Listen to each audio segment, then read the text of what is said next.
चित्रकारों के जीवन में अक्सर फूल की झलक बिल्कुल पास आ जाती है, फिर भी फूल कितने ही पास हो और कितनी ही झलक मिल गई हो, पास होना भी दूर होना ही है। और कितने ही पास आ जाए फूल तो भी फूल को तो भी पक्का नहीं है कि जो अनुभव मुझे होता है वो फूल का है, क्योंकि हाथ खबर लाने वाला है, और हाथ अगर बीच में गलत खबर दे दे तो कुछ भरोसा नहीं।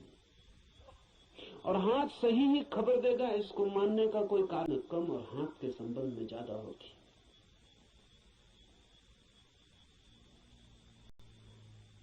फूल ठंडा मालूम पड़ता है, जरूरी नहीं कि फूल ठंडा हो सकता है हाथ गर्म हो, इसलिए फूल ठंडा मालूम पड़ता है।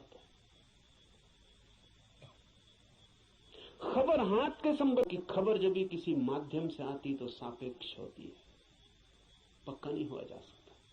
पोपोफ का मैं एक संस्मरण पढ़ रहा था।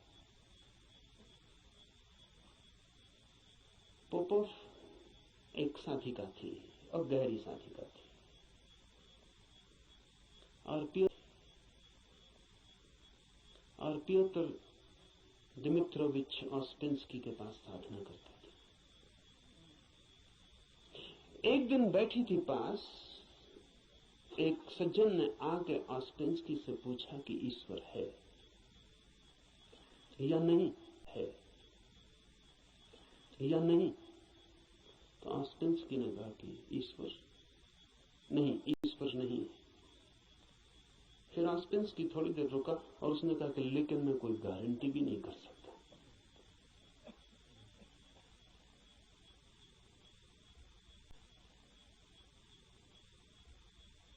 क्योंकि जो भी मैं जानता हूं वो सब माध्यम से जाना गया है। कभी आंख से देखा है लेकिन आंख का भरोसा क्या, कभी कान से सुना है लेकिन कान गलत सुन सकता है, कभी हाथ से छुआ है लेकिन हाथ का क्या करें। अभी तक आमने सामने नहीं हुआ हूं, इसलिए कोई गारंटी भी नहीं। अभी तक जो भी जाना है उसमें मुझे ईश्वर का कोई अनुभव नहीं हुआ, लेकिन जरूरी नहीं कि ईश्वर ना हो। इससे सिर्फ मेरी खबर मिलती कि मेरे अनुभव क्या है, इसलिए मैं कोई गारंटी नहीं करके मत रुक जाए, खोजना। जब भी माध्यम से कुछ घटता है तो भरोसे का नहीं। अगर फूल के बिल्कुल पास भी पहुंच जाएं तो भी आंख देखती है, हाथ छूते हैं, सुगंध नाक में आती है। तो कभी कभी कोई कवि उस परम फूल के इतने पास पहुंच जाता है तो उसकी गीत में उतर आती है गूंज उसकी, लेकिन फिर भी बुद्ध नहीं है वो, महावीर नहीं है वो। महावीर कौन हो गया? इतनी भी दूरी न रही कि फूल को देखा हो, फूल ही हो गया। फूल होकर ही पूरी तरह जाना जा सकता है क्या है। उपनिषद के ऋषि की बात है, गीत है, मिठास है बड़ी उसमें, स्वाद है उसमें बहुत, लेकिन वो फूल नहीं है, गीत ही है। अगर प्रयास करेंगे तो कभी कभी झलक भी मिलेगी। मेरे पास लोग आते हैं, वो कहते हैं ध्यान में बड़ी झलक मिली, लेकिन फिर खो गया। आनंद ही आनंद हो गया था, लेकिन अब कहां है? अब खोजते हैं और नहीं मिलता। झलक का मतलब है पास पहुंच गए थे, झलक तो खो ही जाएगी। इसलिए ध्यान ज्यादा से ज्यादा झलक ही दे सकता है। ध्यान का तो मूल्य ही इतना है कि झलक मिल जाए, फिर आगे जाना है समाधि में, ताकि आप फूल ही हो जाएं।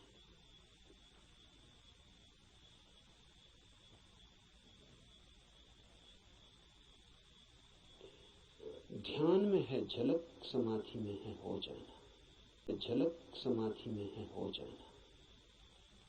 झलकों पे मत रुकना, झलकें बड़ी प्रीति कर,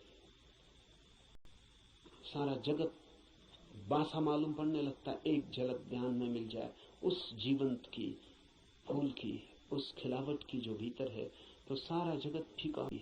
उस खिलावट की जो भीतर है तो सारा जगत फीका और व्यर्थ हो जाता है। लेकिन फिर कुछ लोग झलकों को पकड़ लेते हैं और उन्हीं को दोहराने लगते हैं और सोचते हैं सब हो गया। नहीं, जब तक आप ही ना हो जाएं, ईश्वर ही जब तक आप ना हो जाएं, तब तक भरोसा मत करना कि ईश्वर है। तक भरोसा मत करना कि ईश्वर है। हो सकते हैं, क्योंकि है ही। खोलना है जरा, उघाड़ना है जरा। छिपे हैं, मौजूद हैं अभी और यहीं। थोड़े से वस्त्र हैं और बड़े झीने वस्त्र हैं कि चाहें तो अभी उतार कर फेंक। झीने वस्त्र हैं कि चाहें तो अभी उतार कर फेंक दें और नग्न हो जाएं और ईश्वर हो जाएं। लेकिन बड़ी पकड़ है। झीने तो हैं लेकिन पकड़ गहरी। क्यों है ये पकड़ इतनी? ये पकड़ है क्योंकि हम सोचते हैं ये वस्त्र ही हमारा होना है, यही हम है। इसके अलावा हमें कुछ और होना है, यही हम है। इसके अलावा हमें कुछ और किसी अस्तित्व का पता नहीं। इस उपनिषद में इशारे होंगे उस अस्तित्व के जो वस्त्रों के पार है।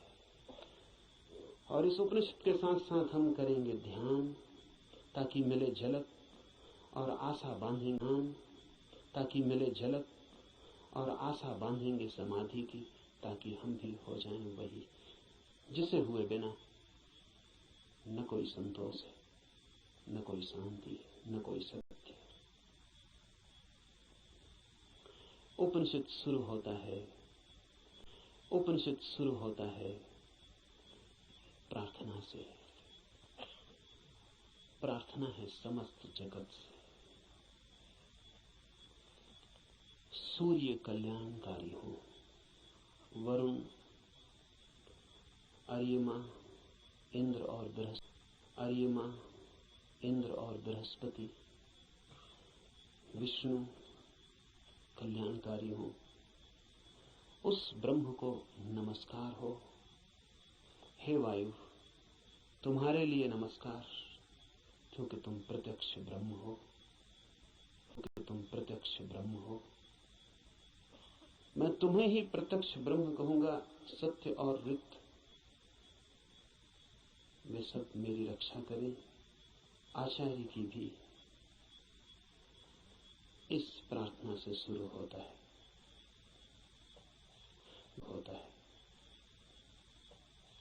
धर्म की यात्रा प्रार्थना से शुरू होगी ही। प्रार्थना का अर्थ है आस्था, आशा। इस सारे जगत के साथ हमारे जुड़े हुए होने का भाव। प्रार्थना का अर्थ है मुझ अकेले से क्या होगा। मुझ अकेले से होता तो हो गया होता। मुझ अकेले से तो क्षुद्र भी नहीं, चाहा था पद मिल जाए वो भी नहीं मिला। कैसी कैसी चाहें की थी, बड़ी छोटी थी, वे भी पूरी ना हुई। मुझ अकेले से तो संसार भी ना सधा। तो सत्य की ये महायात्रा मुझ अकेले से हो सकेगी? सभी हारे हुए हैं संसार में।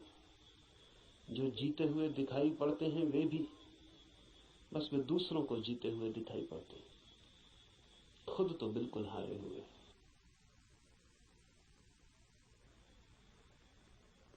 आप भी अपने को हारे हुए दिखाई पड़ते होंगे, और से भी पीछे लोग हैं जो आपको समझते हैं पा लिया आपने, जीत गए संसार में।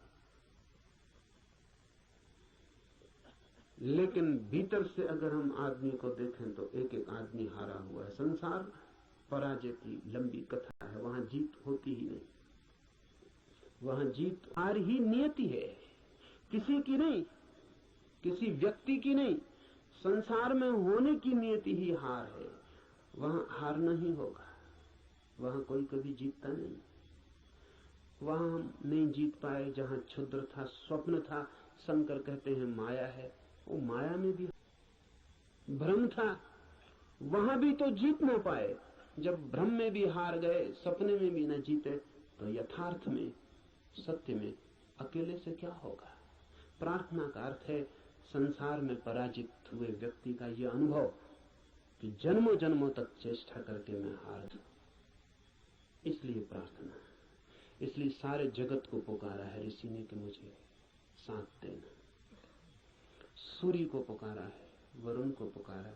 ये सब नाम है, प्रतीक है जीवन की समस्त शक्तियों की। सूर्य को पहले पुकारा है क्योंकि हमारा जीवन है, उसके बिना हम नहीं होंगे।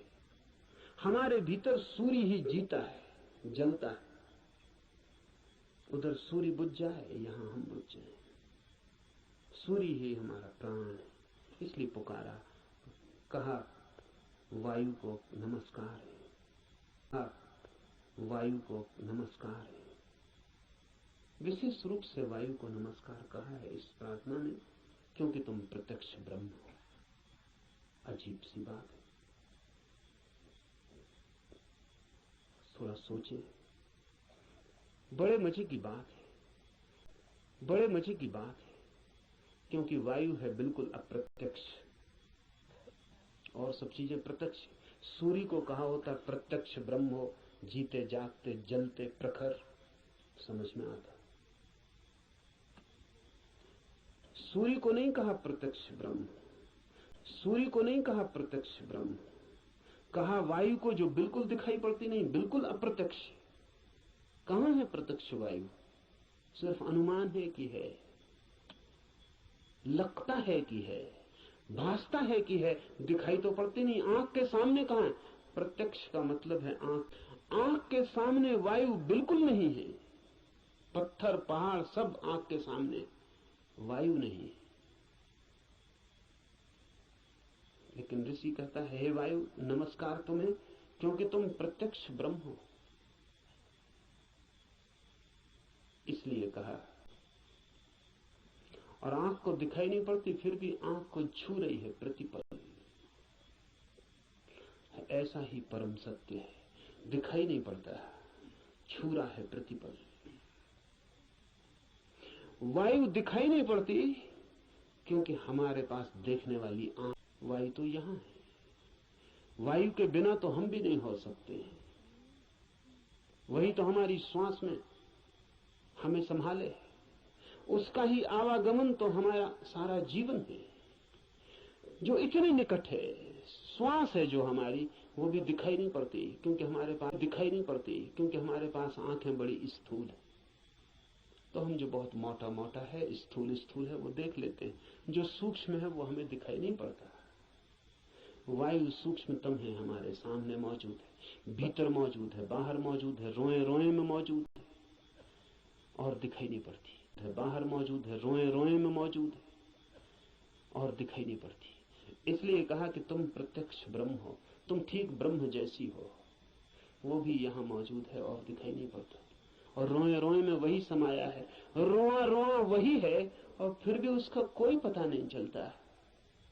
रोआ वही है और फिर भी उसका कोई पता नहीं चलता। इसलिए वायु को नमस्कार किया है कि हम वायु को तो जानते हैं, ब्रह्म को नहीं जानते। वायु से एक धागा जोड़ा है कि ब्रह्म में ठीक वायु जैसा है, इसलिए कि ब्रह्म में ठीक वायु जैसा है, इसलिए मैं तुम्हें प्रत्यक्ष ब्रह्म कहूंगा। ऋषि कहता है वायु को सत्य और ऋत के नाम से भी कहूंगा, क्योंकि तुम ठीक उस जैसी हो जो है और जिसका हमें पता नहीं, जो हम स्वयं हैं, सदा से मौजूद है और हमें उसका पता नहीं। लेकिन ये खोज पूरी हो सके अगर सब देवता रक्षा करें। देवता से अर्थ है सदा से जीवन की अनंत अनंत शक्तियां, और जीवन है एक विराट जाल, जाल है अनंत शक्तियों का। मिलता है आप में सूर्य, मिलता है वरुण, मिलता है इंद्र, मिलती है वायु, मिलती है अग्नि, मिलती है पृथ्वी, सब कुछ मिलता है आकाश, सब आप में मिलते हैं। अगर एक व्यक्ति को हम पूरा का पूरा जान ले, अस्तित्व को जान लिया, सब कुछ उसमें है, सबका दान उसमें है, सब मिलकर ही उसका अस्तित्व है। इन सब की सहायता की प्रार्थना है, लेकिन क्या सूर्य सहायता करेगा? उठता ही है। प्रार्थना भी की तो क्या सूर्य सहायता करेगा? प्रार्थना भी की तो क्या वायु सहायक हो जाएगी? प्रार्थना भी की तो पृथ्वी क्या सहायता करेगी? पृथ्वी की सहायता और सूर्य की सहायता का सवाल नहीं है। आता है, इसे थोड़ा ठीक से समझ लें। कोई सूर्य आके आपको सहायता नहीं करेगा, लेकिन आपने प्रार्थना की, इसका जो परिणाम है वो सूर्य पर नहीं होगा, आप पर होगा। प्रार्थना करने वाला चित्त हो जाता है असहाय। प्रार्थना करने वाला चित्त स्वीकार कर लेता है इस बात को कि मुझ अकेले से नहीं होगा। प्रार्थना करने वाला चित्त मिटने को तैयार हो जाता है। प्रार्थना करने वाला चित्त अपने अहंकार को मैं कर सकता हूं छोड़ देता है। इसके परिणाम होते हैं। प्रार्थना का सारा परिणाम आप पर होता है। प्रार्थना से सूर्य नहीं बदलता, आप बदलते हैं। प्रार्थना से जगत नहीं बदलता, आप बदलते हैं। लेकिन आपके बदलते ही दूसरे जगत में आपका प्रवेश हो। नहीं बदलता, आप बदलते हैं, लेकिन आपके बदलते ही दूसरे जगत में आपका प्रवेश हो जाता है। प्रार्थना आमतौर से जब आप करते हैं तो यही सोचते हैं कि कोई कुछ करेगा, इसलिए प्रार्थना कर रहे। न प्रार्थना है एक उपाय, एक डिवाइस। न प्रार्थना है एक उपाय, एक डिवाइस। हाथ तो आप जोड़ते हैं किसी और के सामने, लेकिन जो परिणाम होता है वो होता है भीतर, जिसने हाथ जोड़े हैं उस पर। इसलिए बड़ी कठिनाई होती है अगर आप वैज्ञानिक के सामने कहें कि हे सूर्य सहायता कर।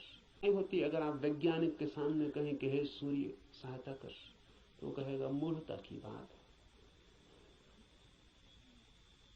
क्या सूर्य तुम्हारी सहायता करेगा? कब किसकी सहायता की? कि हे इंद्र वर्षा कर, पागल हो गए हो? प्रार्थनाओं से कहीं हो गए हो? प्रार्थनाओं से कहीं वर्षाएं हो गई? वैज्ञानिक ठीक कहता है, न तो सूर्य आपकी सुनेगा, न बादल आपकी सुनेगी, न हवा आपकी सुनेगी। कोई आपकी नहीं सुनेगा, लेकिन आपने पुकारा। आपकी नहीं सुनेगा, लेकिन आपने पुकारा, ये आपको बदल जाएगा। आपने कितने जोर से पुकारा, उतनी गहरी हूक आपके भीतर प्रवेश हो जाएगी। अगर आपके पूरे प्राण पुकार उठे तो आप दूसरे ही आदमी हो जाएंगे। इसलिए है प्रार्थना, ही आदमी हो जाएंगे। इसलिए है